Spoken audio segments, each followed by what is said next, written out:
খরগোশ ও কাছিম। কাছিম তার ধীরে ধীরে হাঁটাচলা নিয়ে খরগোশের ঠাট্টা সহ্য করতে না পেরে একদিন খরগোশকে দৌড় প্রতিযোগিতায় ডেকে বসল। যথাসময়ে দৌড় শুরু হয়েছে। খরগোশ চোখের পলকে কাছিমকে পিছনে ফেলে বহুদূর এগিয়ে গেল।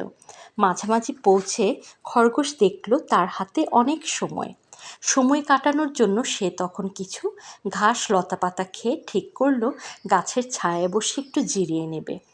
বসে থাকতে থাকতে তার চোখে হঠাৎ ঘুম নেমে এলো। এদিকে কাছিম ধীর পায়ে হেঁটে হেঁটে খরগোশকে পার হয়ে একেবারে শেষ মাথায় পৌঁছে গেছে। হঠাৎ খরগোশের ঘুম ভাঙল। দেখতে পেল কাছিম প্রায় শেষ মাথায় পৌঁছে গেছে। সে তখন প্রাণপণে দৌড়াতে শুরু করলো, কিন্তু কোনো লাভ হলো না। কাছিম তার আগেই শেষ মাথায় পৌঁছে গেছে। সুবচন: সুস্থির এবং ধীর গতিরই জয় হয়। ধন্যবাদ। শেয়াল ও আঙুর।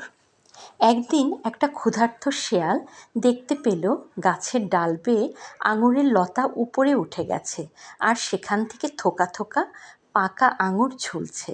লোভে শেয়ালের জিভে পানি এলো। লাফিয়ে লাফিয়ে ওই পাকা আঙুর খাবার চেষ্টা করতে লাগলো, কিন্তু কিছুতেই তার নাগাল পেল না। অনেকক্ষণ চেষ্টা করেও কিছুতেই আঙুর খেতে না পেরে সে হতাশ হয়ে সেখান থেকে চলে যেতে যেতে নিজের গাম্ভীর্য ধরে রেখে বলল, আঙুর ফল টক। সুবচন: নিচু মনের মানুষেরা যেটা নিজে পেতে পারে না তার মাঝেই দোষ খুঁজে পায়।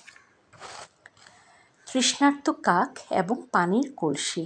একদিন একটা তৃষ্ণার্ত কাক পানির খোঁজে উড়ে উড়ে শেষ পর্যন্ত একটা পানির কলসি খুঁজে পেল, যার তলায় অল্প একটু পানি রয়ে গেছে।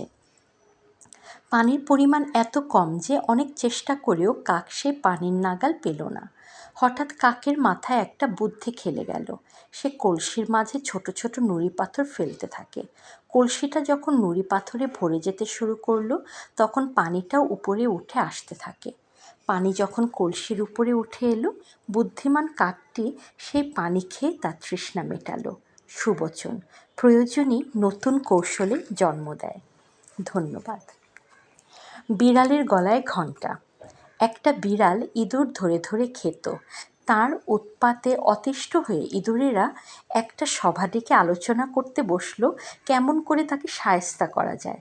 ইঁদুরেরা নানা রকম প্রস্তাব রাখতে লাগলো, কিন্তু কোনোটাই সবার পছন্দ হয় না। তখন একটা কম বয়সী ইঁদুর দাঁড়িয়ে বলল, বিড়ালের গলায় একটা ঘণ্টা বেঁধে দিলে কেমন হয়? তাহলে ঘণ্টার শব্দ শুনে আমরা আগে থেকে পালিয়ে যেতে পারবো।